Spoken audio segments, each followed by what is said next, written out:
Good morning, welcome to exam today. મિત્રો 23 March 2026ના relative current અફેર્સની discussion આ વિડીયોમાં આપણે કરવાના છે. તો છેલ્લે સુધી વિડીયો સાથે બની રહેજો. કરંટ અફેર્સ ઇમ્પોર્ટન્ટ ટોપિક છે, દરેક એક્ઝામમાં પ્રશ્ન પૂછવામાં આવે છે. ટોપિક પર આવીએ. 23 માર્ચ ક્વેશ્ચન નંબર 1 છે, હાલમાં આંતરરાષ્ટ્રીય વન દિવસ ક્યારે ઉજવવામાં આવ્યો? તો દર વર્ષે 21 માર્ચના રોજ આંતરરાષ્ટ્રીય વન દિવસ મનાવવામાં આવે છે. મિત્રો થીમની વાત કરીએ 2026ની, તો જંગલો અને અર્થતંત્ર. બરાબર, વર્ષ 2026ની આંતરરાષ્ટ્રીય વન દિવસની થીમ છે જંગલો અને અર્થતંત્ર.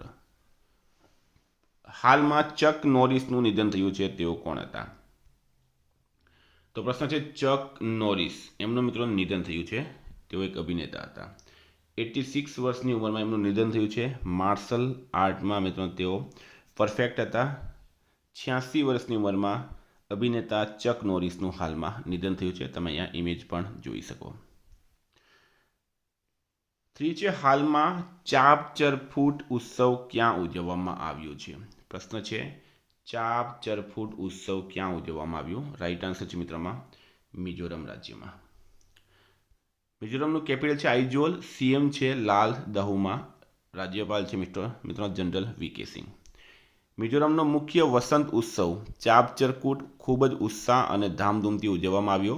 આ પ્રસંગને ચિહ્નિત કરવા માટે રાજધાની આઇઝોલમાં રંગબેરંગી સાંસ્કૃતિક કાર્યક્રમો, પરંપરાગત નૃત્યો, સંગીત અને પ્રદર્શનો યોજવામાં આવ્યા છે. 4 નંબર છે, ગુજરાતનું બીજું મહાત્મા મંદિર ક્યાં બની રહ્યું છે? તો ગુજરાતમાં એક મહાત્મા મંદિર ક્યાં છે મિત્રો? ગાંધીનગરમાં. અને બીજું મહાત્મા મંદિર બની રહ્યું છે રાજકોટમાં. બરાબર, ગ્લોબલ ગેટવે 900 કરોડના ખર્ચે રાજ્યનું બીજું મહાત્મા મંદિર આકાર લેશે. રાજકોટ શહેરમાં પીપીપી મોડેલથી ભવ્ય ઇન્ટરનેશનલ કન્વેન્શન સેન્ટર બનશે. બરાબર, અને ગાંધીનગરના મહાત્મા મંદિરની થીમ પર જ એનું નિર્માણ કરવામાં આવશે. બરાબર, તો મિત્રો એક સૌરાષ્ટ્રના આર્થિક અને ઔદ્યોગિક નકશામાં મોટો ફેરફાર લાવનાર પ્રોજેક્ટ હવે આકાર લેવાની દિશામાં આગળ વધી રહ્યું છે. વિદ્યાર્થી મિત્રો, એક્ઝામ આવી રહી છે. CC, Gujarat police constable, PSI, LRD, RRB, GSSSB. બરાબર, ઘણી બધી પરીક્ષાઓ. સોલ્યુશન એક જ છે, કરંટ અફેર્સનું એક્ઝામ ટુડે.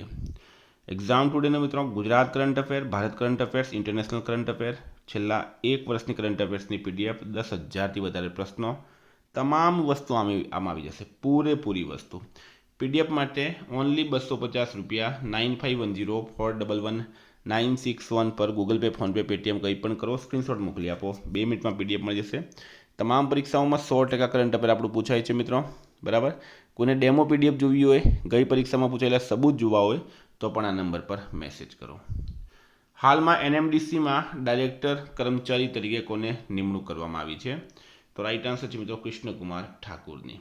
એનએમડીસીનું પૂરું નામ છે નેશનલ મિનરલ્સ ડેવલપમેન્ટ કોર્પોરેશન. બરાબર, કૃષ્ણકુમાર ઠાકુરની ડાયરેક્ટર કર્મચારી તરીકે નિમણૂક કરાઈ હાલમાં. વિદ્યાર્થી મિત્રો, વાત કરીએ આપણે નિમણૂકની, તો પ્રવીણ એમ ખાનુજા એન્જિનિયર્સ ઇન્ડિયા લિમિટેડના વચગાળાના સીએમડી બન્યા છે. સબા સાલ શ્રીનગર સેન્ટ્રલ જેલના વડા બનનાર પ્રથમ કાશ્મીરી મહિલા બન્યા. બીપી સિંહ નૌકાદળ મુખ્યાલયમાં નૌકાદળ શસ્ત્રોના મહાનિદેશક બન્યા છે. ઓપનએઆઈ અરવિંદ કેસીને ચીફ પીપલ ઓફિસર તરીકે નિયુક્ત કર્યા. Slice small finance bank Rajan બજાજને એમડી અને સીઈઓ નિયુક્ત કર્યા. નિધિ છિબ્બરને નીતિ આયોગના મુખ્ય કાર્યકારી અધિકારીનો વધારાનો કાર્યભાર સોંપવામાં આવ્યો. પુષ્પેન્દ્ર પાલને ભારતીય સેનાના પશ્ચિમી કમાન્ડના general officer commanding in chief તરીકે નિમણૂક કરાઈ. ઉદય કોટક ગુજરાતના ગિફ્ટ સિટીના નવા ચેરમેન બન્યા છે. હાલમાં કયો દેશ 2027 કોમનવેલ્થ યુથ ગેમ્સનું આયોજન કરશે? 2027 કોમનવેલ્થ યુથ ગેમ્સનું આયોજન કોણ કરશે? રાઈટ આન્સર છે મિત્રો આમાં માલ્ટા દેશ. 2027ના કોમનવેલ્થ યુથ ગેમ્સનું આયોજન માલ્ટા દેશમાં કરવામાં આવશે. આ 8મો કોમનવેલ્થ યુથ ગેમ્સ હશે અને પહેલીવાર માલ્ટા આ ઇવેન્ટનું આયોજન કરશે. 7 છે, હાલમાં યુકેમાં મહિલા સશક્તિકરણ પુરસ્કાર કોને એનાયત કરવામાં આવ્યો? તો યુનાઇટેડ કિંગડમમાં મહિલા સશક્તિકરણ પુરસ્કાર કોને એનાયત કરવામાં આવ્યો? રાઈટ આન્સર છે ઋતુપૂર્ણા સેનગુપ્તાને. ભારતીય અભિનેત્રી ઋતુપૂર્ણા સેનગુપ્તા મહિલા સશક્તિકરણ પુરસ્કારથી સન્માનિત કરવામાં આવ્યા છે. 2026માં બ્રિટનના પ્રતિષ્ઠિત હાઉસ ઓફ કોમન્સમાં આંતરરાષ્ટ્રીય મહિલા દિવસ નિમિત્તે આયોજન એક કાર્યક્રમ દરમિયાન કલા અને સંસ્કૃતિના તેમના યોગદાન બદલ તેમનું સન્માન કરવામાં આવ્યું. મિત્રો એવોર્ડ્સની વાત થઈ તો હાલમાં Krishnamurthy Venkat Subramanyam Chicago alumni award જીતનાર પ્રથમ ભારતીય અર્થશાસ્ત્રી બન્યા. ભારતના કેન્દ્રીય મંત્રી જયંત ચૌધરીને લંડનમાં પ્રતિષ્ઠિત ઇન્ડિયા યુકે અચીવર્સ એવોર્ડ 2026થી સન્માનિત કરવામાં આવ્યા. ચિરંજીવીને પ્રતિષ્ઠિત NTR રાષ્ટ્રીય ફિલ્મ પુરસ્કાર એનાયત કરવામાં આવ્યો. ભારતીય સિનેમામાં મહત્વપૂર્ણ યોગદાન બદલ અમોલ પાલેકરને મેટા લાઇફટાઇમ અચીવમેન્ટ એવોર્ડ 2026 એનાયત કરવામાં આવ્યો. કૃતિ કે ગ્રંથ લંડનમાં રોયલ જિયોગ્રાફિકલ સોસાયટી દ્વારા આપવામાં આવતો પ્રતિષ્ઠિત સંરક્ષણ પુરસ્કાર જીતનાર પ્રથમ ભારતીય બન્યા છે. હાલમાં ભારતે કયા દેશ સાથે અરહર અને અડદના દાળના આયાત કરારને આગામી 5 વર્ષ માટે લંબાવ્યો? તો રાઈટ આન્સર છે મિત્રોમાં મ્યાનમાર. બરાબર. કેપિટલ છે મિત્રો નેફિડો. કરન્સી છે મ્યાનમાર ક્યાત. પ્રેસિડેન્ટ છે મીન ઓંગ હેંગ. 9 છે હાલમાં કયા રાજ્ય સરકારે ઇન્દિરમા પરિવાર જીવન વીમા યોજનાની જાહેરાત કરી છે? તો એ કરી છે તેલંગાણા સરકારે. તેલંગાણાના નાયબ મુખ્યમંત્રી અને નાણામંત્રી ભટ્ટી વિક્રમાર્કાએ ઇન્દિરમા કુટુંબ જીવન વીમા યોજનાની જાહેરાત કરી, જે રાજ્યના 11.5 મિલિયન પરિવારોને 2.5 મિલિયનનો જીવન વીમો પૂરું પાડશે. આ યોજના રાજ્યના તમામ વર્ગના પરિવારોને સમાન રીતે લાગુ પડશે, જેમાં ગરીબ, મધ્યમ વર્ગ અને સમૃદ્ધ લોકોનો સમાવેશ થાય છે. 10 છે ગ્રામીણ યુવાનોને વિકાસ પ્રવૃત્તિઓમાં સામેલ કરવા માટે કયું અભિયાન શરૂ કરવામાં આવ્યું? તો VBG Ramji youth digital campaign. મિત્રો આ અભિયાન મિનિસ્ટ્રી ઓફ રૂરલ ડેવલપમેન્ટ દ્વારા શરૂ કરવામાં આવ્યું છે. માય ભારત પોર્ટલ સાથે મળીને ચલાવવામાં આવે છે. 11 છે સ્મોલ હાઇડ્રો પાવર વિકાસ યોજના હેઠળ લક્ષ્ય ક્ષમતા કેટલી છે?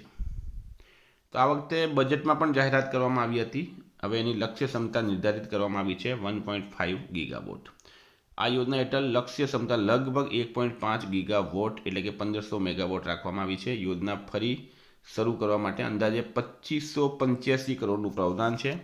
ખાસ ધ્યાન પર્વતીય અને સરહદી વિસ્તારો માટે છે. નાના રન ઓફ ધ રિવર પ્રોજેક્ટ્સને પ્રોત્સાહન આપવામાં આવશે. 12 નંબર છે હાલમાં કેન્દ્ર સરકારે રિલીફ યોજના હેઠળ કેટલું ભંડોળ બહાર પાડ્યું? તો રાઈટ આન્સર છે મિત્રો આમાં 497 કરોડ. પશ્ચિમ એશિયામાં વધતા તણાવ અને દરિયાઈ લોજિસ્ટિક્સમાં વિક્ષેપોને પ્રતિભાવમાં કેન્દ્ર સરકારે રિલીફ એટલે કે resilience and logistics intervention for export facilitation યોજનાને મંજૂરી આપી છે. આ યોજના ખાસ કરીને MSME નિકાસકારોને લાભ કરશે. આ યોજના હેઠળ ₹497 કરોડનું ભંડોળ પૂરું પાડવામાં આવ્યું છે. 13 છે હાલમાં કયા ભારતીય સ્ક્વેશ ખેલાડીને વર્લ્ડ પ્રીમિયર સ્ક્વેશ લીગના સ્પોર્ટ્સ કમિશનર તરીકે નિયુક્ત કરવામાં આવ્યા? રાઈટ આન્સર છે મિત્રોમાં સૌરવ ઘોષાલ. સૌરવ ઘોષાલ એક સ્ક્વેશ ખેલાડી છે. એમને વર્લ્ડ પ્રીમિયર સ્ક્વેશ લીગના સ્પોર્ટ્સ કમિશનર તરીકે નિયુક્ત કરવામાં આવ્યા. 14 છે હાલમાં કયા મંત્રાલયે યોગ 365 અભિયાન શરૂ કર્યું? તો આયુષ મંત્રાલય રાઈટ આન્સર છે. આયુષ મંત્રાલયે યોગ 365 શરૂ કર્યું, જે એક વ્યૂહાત્મક અભિયાન છે જે ભારતભરના નાગરિકો માટે યોગને વાર્ષિક ઉજવણીમાંથી ટકાઉ દૈનિક આદતમાં પરિવર્તિત કરવા માટે રચાયેલ છે.